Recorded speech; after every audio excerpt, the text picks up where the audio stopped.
Hi, good morning, everybody. I had to put on some makeup so I felt like a human being because I'm miserable. I'm in complete agony. But thank you for all the calls, the texts, the emails, the suits you've dropped off, just checking on my family, helping with my dog.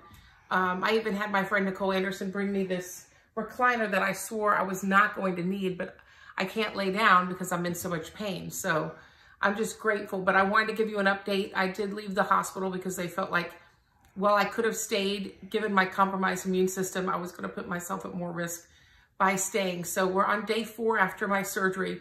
This is our guest room downstairs, and thank God I have it. This was where my sister, my hero, Shiro, who's recording this, was supposed to sleep next to me to take care of me at night.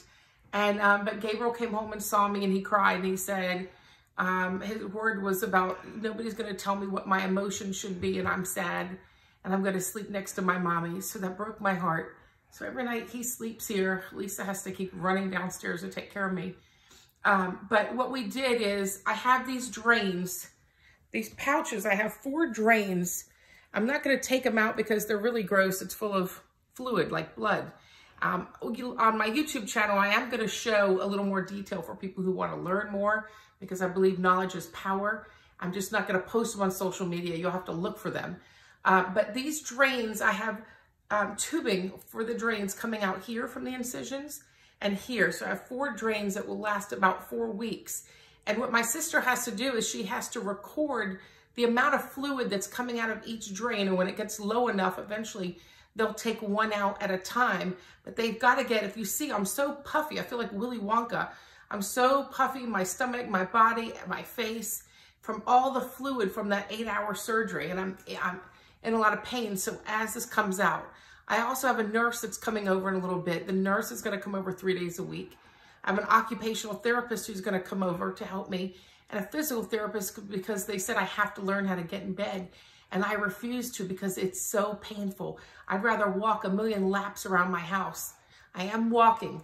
Now on this chart, thank God, this is not my first rodeo.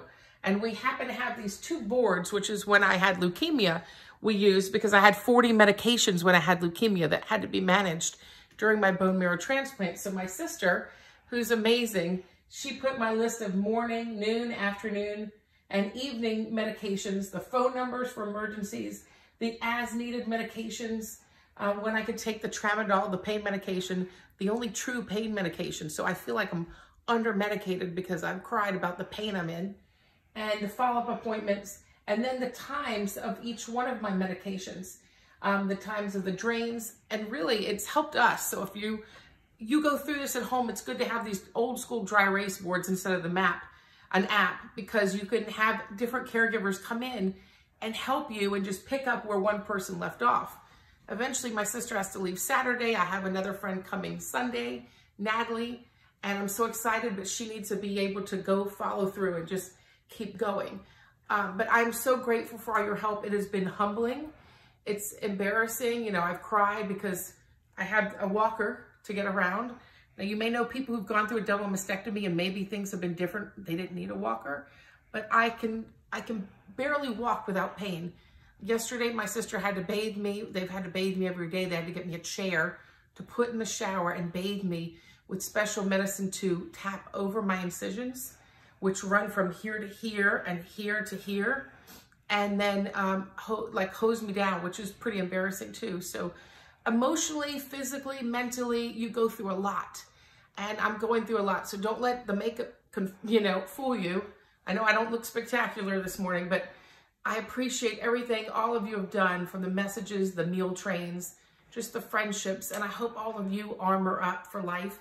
And also, I'm going to continue to push when I get better that we need to put a bigger focus on secondary cancers, that we can't just put all our energy into initial cancers and not what the secondary cancers of what we end up with. So they maybe help me with my leukemia, come into remission, and now I have the breast cancer.